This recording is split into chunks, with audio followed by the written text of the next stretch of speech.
Сәлем достар, менің каналыма қош келдіңіздер. Бүгін Roblox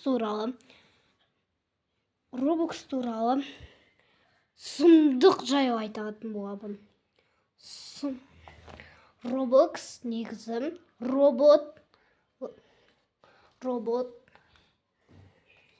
бір-екі сөзден алынған. Жалпы Roblox'тың ішінде роботтар бар деген сөз. Ал Roblox'та тек қана адам емес, роботтар да ойнайтын болып шықты. Бірақ сіздер Roblox'қа донат салмаңыздар. Егер де донат салсаңыздар, осы Roblox'тағы артындағы Roblox'ты шығарған админге 1 миллиондаған ақша түсіп тұрады екен. Сіздер оны байқамайсыздар. Ал сіздер оған маған донат керек деп бәрін сала алдыңыздар. Ал сіздер қауіп қатерлікті жасадыңыздар.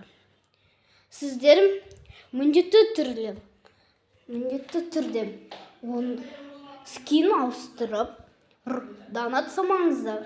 Егер де донат салсаңыз, осы Roblox'ын шығарған біз танымайтын бейтаныс адамдарға біз ақша жіберіп отырмыз. Мысалы, менің бір подругам бар. Аты Медина, бірақ олда Roblox бар. Roblox'қа донат салған. Донатты ешқайсында салмаңыздар. Ол өте жаман, қауіп пен қатерлік. Оны жасансаңыздар, сұмдық болады.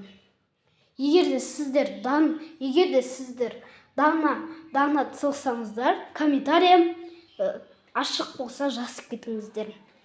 Өз пікірлеріңізді қалдыруға ұмытпаңыздар. Енді Roblox туралы не түрлі сөз қандай сұмдық айтайын.